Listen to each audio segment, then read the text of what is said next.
This is about our right to love. Whether we want to be joined in wedlock or whether we don't want to be bound by heteronormative institutions that they want to exclude us from anyway, we have to know what we want. And then, as Kris said in his speech in 2004 at the Rainbows, we have to be prepared to ask for it. If we don't ask for it, we'll never get it. And this debate will let us look into what we think we want. The topic for this debate, the gay marriage debate at the Melbourne International Queer Film Festival. Where do you stand on same-sex marriage, one of the most controversial issues of our times? Almost every Western country has adopted some form of gay marriage or civil union scheme for same-sex couples. But during the 2004 federal election, the Howard government and the ALP banned same-sex marriage. Do same-sex attracted people want marriage? Is fighting for the principle of equality misguided? Is it politically impossible? What are the alternatives? When he introduced today's debate, John Klopperger from Equal Love reminded us all of an event which happened a couple of years ago in our national parliament. The passage of amendments to the Marriage Act banning the recognition of same-sex marriages in this country. I want to take you back 45 years to the day, to August the 13th, 1959, when the House of Representatives was debating the enactment of that legislation, that very same legislation that was amended the Commonwealth Marriage Act. On that day, a backbencher MP stormed into the House of Representatives with a telegram that had just arrived over the wires from Katherine in the Northern Territory. When it came his time to speak, he stood up and he announced that the protector of Aborigines in Darwin had just issued a proclamation banning the marriage of a young Aboriginal woman, Gladys Namagu, to her fiancé, Mick Daly, a drover. The next day, Australia's newspapers were full of the story of Gladys and Mick, dubbed an outback Romeo and Juliet. The public sympathy was astounding. There were meetings across the country in defence of Gladys and Mick. There was even letters written to the Secretary-General of the United Nations. Within a few short months, the prohibition, the laws and provisions which led to the prohibition of their marriage was lifted. The power to impose such prohibitions was lifted. And according to Aboriginal historians, that case led directly over the next few years to the dismantling of all those awful laws which had governed the lives of Aboriginal people for the past 100 years. It was no coincidence that 8 years after Gladys and Mick's case, when this country decided whether it would admit Aboriginal people to full and equal citizenship, that at the very top of the list of demands of Aboriginal activists, above the right to custody over their children and access to their traditional lands, below only the right to vote, was the right to marry the partner of their choice.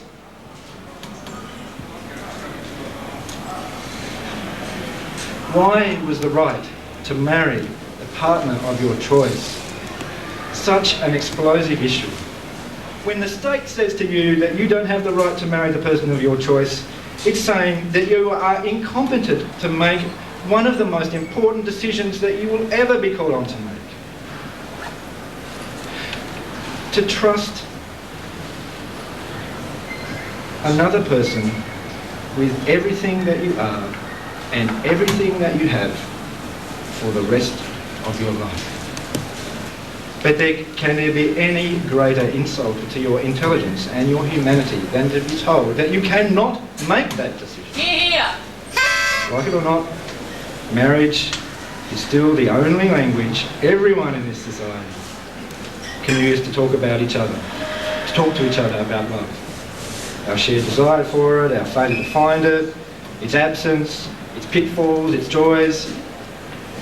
It's the only language we still have. It's not either or. You can have civil unions and you can have marriage. But one is not a substitute for the other. Now, it might be okay for the drag queens out there, but for the rest of the gay and lesbian community, do we really want this? And let's face it, in the heterosexual community, marriage is not a romantic ideal, it's a retail opportunity. Marriage is an industry. First, there is the dress. Now, I've told you how awful it is. I think you can see for yourselves. But don't forget how much they cost. Thousands of dollars. In fact, all up, a wedding is estimated to cost around $20,000 US. So that's about 40,000 Australian. It's incredible. And I said it's contagious, and it is. Because you know what? There's already a pink wedding industry. Yep. It's estimated in Britain to be worth around £600 million a year. It's incredible. But there it is, the pink wedding industry. So guess what? Same-sex marriage means dollars for straight people. Especially when there's all those rich, childless gay men out there with nothing better to do than have some narcissistic look at me ceremony. So, is this really what we want? We do want equal rights. We want equal rights to love each other. We want rights to visit our partner if they're in hospital. We want rights to immigration for our partners. We want rights to superannuation. I could go on. There's a long list of the rights we need and want. But we actually don't need marriage to get those rights. Unmarried heterosexual couples have all those rights. They don't have to get married to get those rights. Just remember, we don't live in America. Hallelujah. The movie you just saw was about America. In America, you do need marriage to get rights. You need marriage for health insurance. You need marriage to visit your partner in hospital, etc., etc. But we don't live in America, and nor, Rodney, do we live in the 1950s. Marriage actually exerts an incredible pull in the heterosexual community. If you are in a heterosexual relationship and you don't get married, your relationship is a joke. Your relationship is downgraded. It's not seen as being as good as the married relationships. So this so-called choice to marry is rather illusory. Heterosexuals don't really have that much of a choice. Marriage equality won't remove the hierarchy that's there now. It will just change it. There will be a different hierarchy. There will be good gay and lesbian relationships, the ones who get married. And there'll be those other ones, those ones that are not as good, the ones that have not chosen to marry. But queers do relationships in all sorts of ways. And all of these ways of doing relationships are good. Why take one way and elevate it and make it the best way, as Rodney said, the only way to recognise relationships? What kind of a straitjacket are we asking to put on here?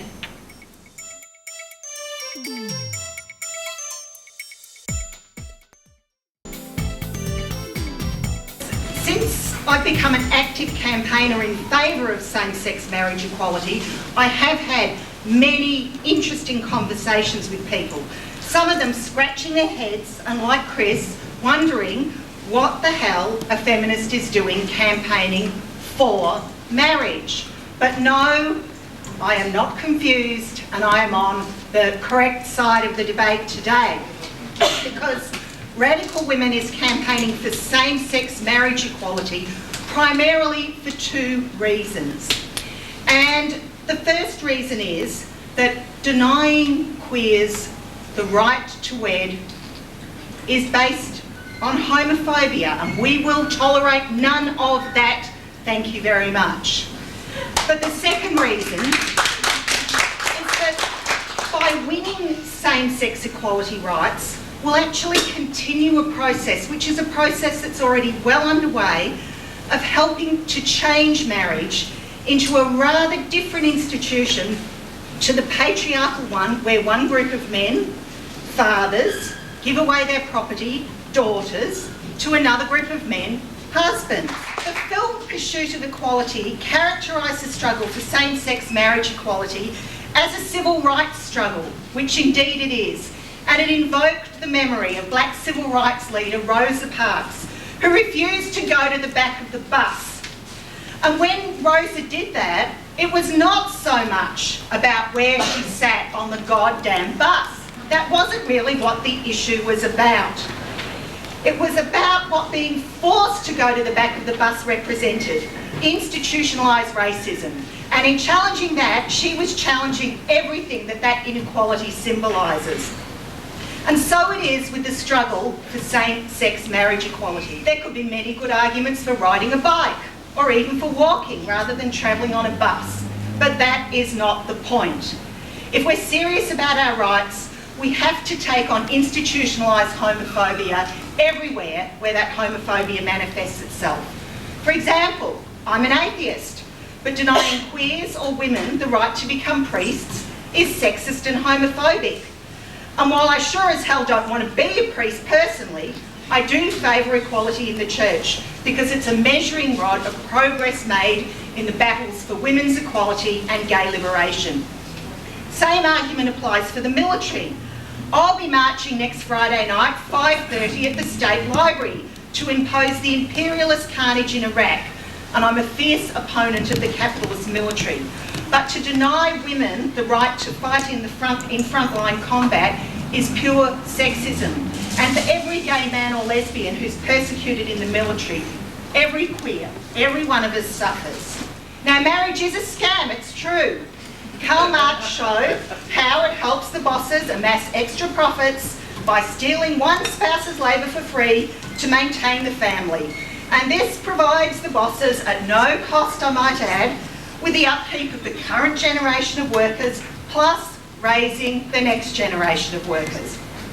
But far from being a waste of time, winning same-sex marriage equality will actually speed up the process of changing marriage, and this is what's important. The right wing screams, we hear them all the time, marriage can only be between a man and a woman, and they make these dire predictions that same-sex marriage will undermine marriage as we know it. Well, guess what? They're actually right. Same-sex marriage will undermine the stuffy patriarchal institution of marriage, and Radical Women says, bring it on. Women's liberation has made huge inroads into subverting marriage, and winning same-sex marriage equality will speed along this process and will help achieve the day when a person's family is the collective of his or her choice, and when the economic and civil protections that drive many people to marry are enjoyed equally by all. Radical Women believes that this world can only be fully achieved when the private profit system, which needs the free labour provided by marriage and the family, is replaced with a socialist society based on democracy and planning. But we will continue to be part of the campaign for same-sex relationship equality in the here and now. But what I really resent most of all is that the lobby then claim that community is apathetic. The community is apathetic because we don't agree, we don't want gay marriage. God forbid that, you know, we think there's more important things to do than to sit around and cutting out love hearts out of red construction paper and sticking them in the ground and calling it equal love campaign. Actually still struggling with that one. And we take this debate we take this whole debate so seriously. We ask somebody like Adam Stobbs to chair it. You know, you get people like me who will argue anything because I'm in the media to take sides on it. We'll get you guys to applaud to decide whether or not we should actually have gay marriage. This is how seriously we're taking it at the moment. Marriage is not fundamentally a right. You know, we have a good shot at civil unions, but the marriage bandwagon keeps rolling into town, and you have to start asking yourself why. Why do we keep bringing up gay marriage? It's ended 2 years ago on August the 13th. Why do we keep bringing it up? Because it's not about gay marriage anymore. It's about beating them. It's about beating the Conservatives. It's about beating people in a fight that we've already lost.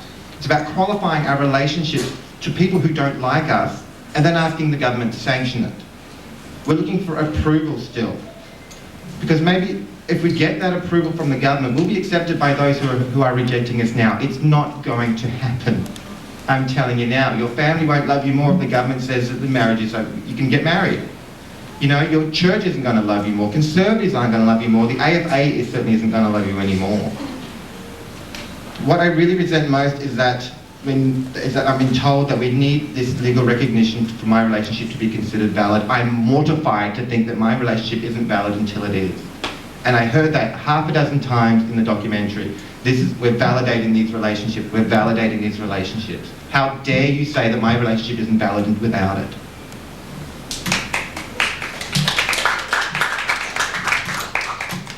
This isn't about equal love and it's not about equal rights, you know, because we're not equal, we're different. We are different and we don't sit back and, you know, cry about it, we celebrate it.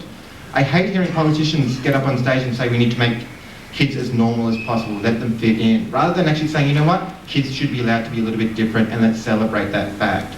Society should be pushing towards a social agenda that celebrates that difference instead of trying to remove it for the sake of ease. The gay marriage debate is a constant reminder that we're in a minority, and I'm tired of being told and feeling like I'm meant to be in a minority, and that if I disagree with the idea of gay marriage, that I am, you know, opposing and I'm not kowtowing to the will of, you know, the half a dozen who actually do want it. Now, the documentary we just watched was really good media, and I admit that. I mean, I had tears in my eyes as well, but it was provocative art, and it was aimed at sort of bringing attention to the plight of gay relationships, and I had no idea that there was one prior. That without marriage, we are floundering in a sea of inequality. It's not true. You know, we've made our point. We've made our point. I'm not saying it's time to pack up our tents and go home, but it's time to put away our crayons and actually start taking a shot at what we can achieve. And gay marriage steals resources and time from that actual goal. Mostly, we just need to be serious about it. We need to be serious about it. We need to take a moment after this debate to go home and think, what am I actually going to do about it? Instead of sitting here sort of saying, you know what, this is fun, this is amusing, you know, what am I actually going to do about it? We lost the marriage debate, so what are we going to do next? Thank you.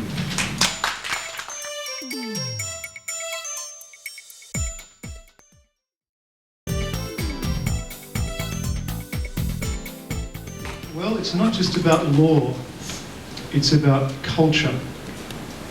Culture produces law, and law produces, reinforces and strengthens culture. The two are symbiotic.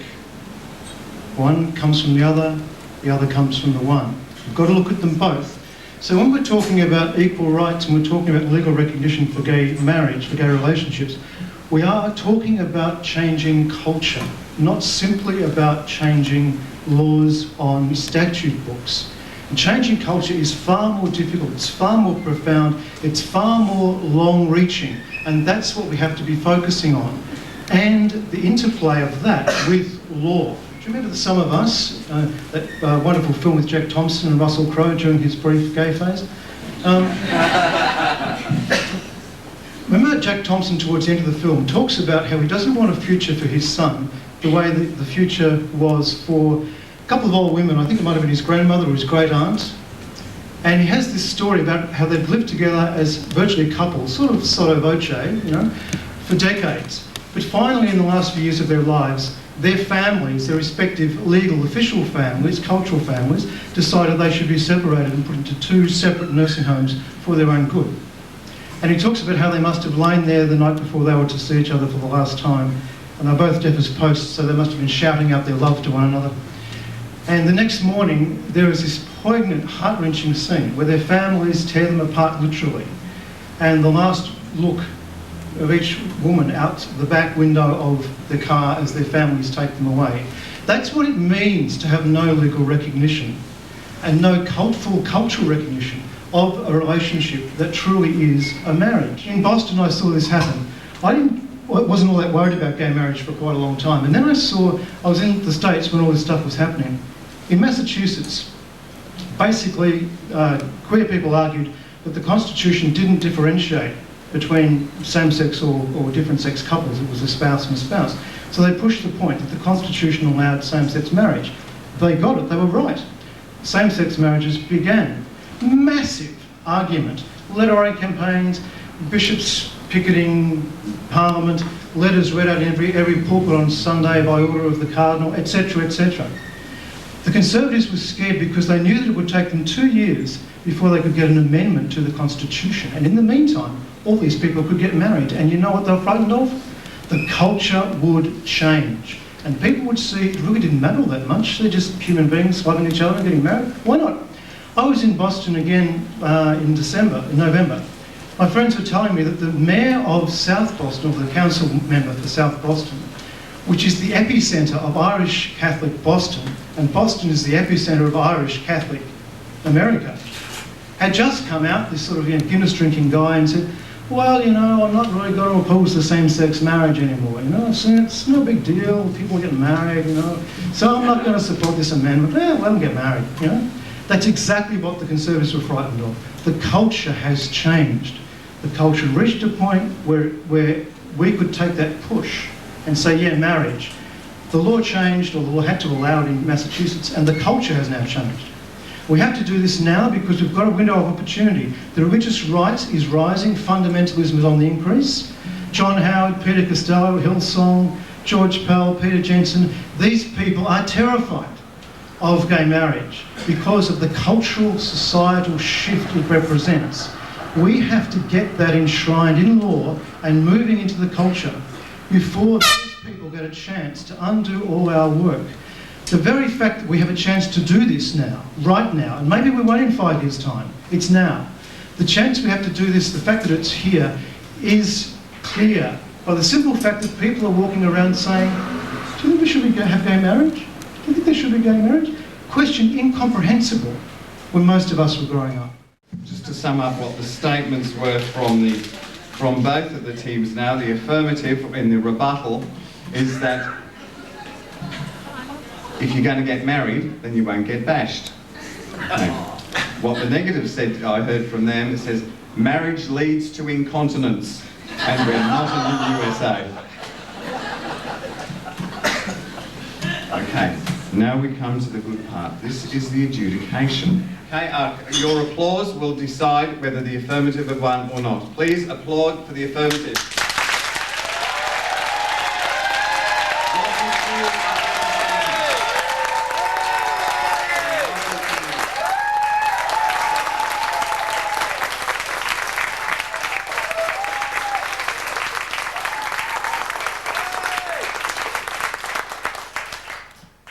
And please applaud for the negative.